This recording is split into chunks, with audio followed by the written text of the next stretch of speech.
আজ বিশ্বব্যাপী, শুধু আমাদের দেশ নয় বরং বিশ্বব্যাপী একটি কুফুরি মতবাদ ছড়িয়ে পড়েছে, সেটি হচ্ছে গণতান্ত্রিক মতবাদ।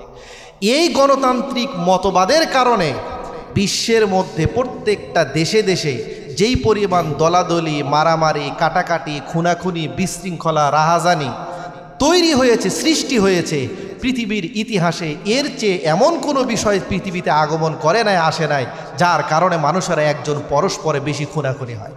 কি কথা ঠিক? কথা বলেন।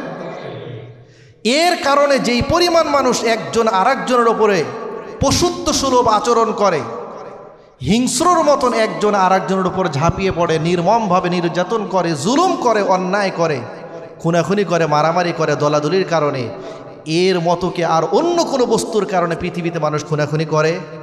কথা বলে করে না। এই কুফরি মতবাদ ছড়িয়ে পড়েছে। নবীজি সেটিই তো আগেই ঘোষণা দিয়েছেন, লা তারজিউ বাদি কুফারা, আমার পরে কিন্তু আবার তোমরা কুফরির দিকে ফিরে যেও না। ইয়াযরিবু বা'যুকুম রিকাবা বা'দিন, না হলে কিন্তু একজন আরেকজনে পরস্পরে তোমরা মারামারিতে লিপ্ত হয়ে পড়বে। আল্লাহ রাব্বুল আলামিন আমাদেরকে হেফাজত করুন, বলুন আমিন। নবীজি সাল্লাল্লাহু আলাইহি ওয়াসাল্লাম হযরতে জাবির বিন আব্দুল্লাহ রাদিয়াল্লাহু তাআলা আনহুকে সম্বোধন করে বললেন, ইস্তানসিতিন নাস। বহু মানুষ মিনার ময়দানে সমবেত হয়েছে, একত্রিত হয়েছে, অনেক মানুষ এক জায়গায় হয়েছে। প্রত্যেকেই যদি একজন একজন করে কথা বলে, এরপরও শোরগোল হয়ে যায়, একজনের কথা আর একজন শোনা যায় না। আমি গুরুত্বপূর্ণ একটি কথা তোমাদেরকে বলতে চাই, এই জন্য জাবের, যত মানুষ এই জায়গার মধ্যে উপস্থিত আছে সকলকেই তুমি চুপ হওয়ার জন্য, নীরব হওয়ার জন্য, নিস্তব্ধ হওয়ার জন্য বলো। সকলে যেন চুপ হয়ে যায়, কেউ কোনো কথা না বলে।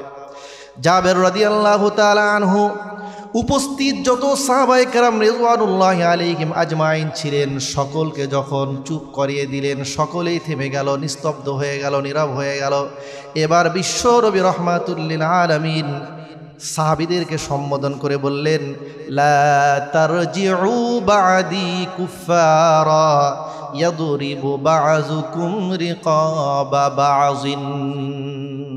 সাহাবীরা শোনো, আমার পরে তোমরা, আমি পৃথিবীতে আগমন করার পর যেমন ইসলাম গ্রহণ করেছো, দিন পেয়েছো, ইমানদার হয়েছো, আমি রসুল দুনিয়া থেকে বিদায় হয়ে যাওয়ার পরে যেন আবার তোমরা কুফুরের দিকে ফিরে যেও না, তোমরা আবার কাফের হয়ে যেও না।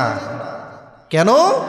ইয়াদরিবু বা'দুকুম রিকাবা বা'যিন, হয়ে গেলে একজন আর একজনের ঘাড়ে আঘাত করবে, পরস্পরে মারামারি, কাটাকাটি, হানাহানি, খুনাখুনি তোমরা পরস্পরে লেগে যাবে, করবে। এ কাজগুলি তোমরা কখনো করো না, কুফুরের দিকে তোমরা কখনো ফিরে যেও না।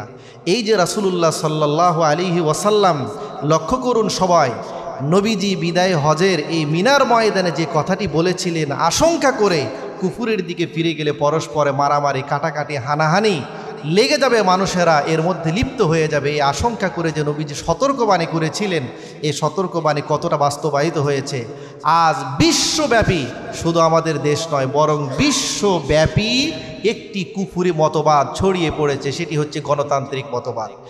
এই গণতান্ত্রিক মতবাদের কারণে বিশ্বের মধ্যে প্রত্যেকটা দেশে দেশে যেই পরিমাণ দলাদলি, মারামারি, কাটাকাটি, খুনাখুনি, বিশৃঙ্খলা, রাহাজানি তৈরি হয়েছে, সৃষ্টি হয়েছে, পৃথিবীর ইতিহাসে এর চেয়ে এমন কোনো বিষয় পৃথিবীতে আগমন করে নাই, আসে নাই, যার কারণে মানুষেরা একজন পরস্পরে বেশি খুনাখুনি হয়। কি কথা ঠিক? কথা বলেন। এর কারণে যেই পরিমাণ মানুষ একজন আরেকজনের ওপরে পশুত্ব সুলভ আচরণ করে, হিংস্রর মতন একজন আরেকজনের উপর ঝাঁপিয়ে পড়ে, নির্মমভাবে নির্যাতন করে, জুলুম করে, অন্যায় করে, খুনাখুনি করে, মারামারি করে দলাদলির কারণে, এর মতো কি আর অন্য কোনো বস্তুর কারণে পৃথিবীতে মানুষ খুনাখুনি করে? কথা বলে করে না। এই কুফরি মতবাদ ছড়িয়ে পড়েছে। নবীজি সেটিই তো আগেই ঘোষণা দিয়েছেন, লা তারজিউ বাদি কুফারা, আমার পরে কিন্তু আবার তোমরা কুফরির দিকে ফিরে যেও না। ইয়াযরিবু বা'যুকুম রিকাবা বা'দিন, না হলে কিন্তু একজন আরেকজনে পরস্পরে তোমরা মারামারিতে লিপ্ত হয়ে পড়বে।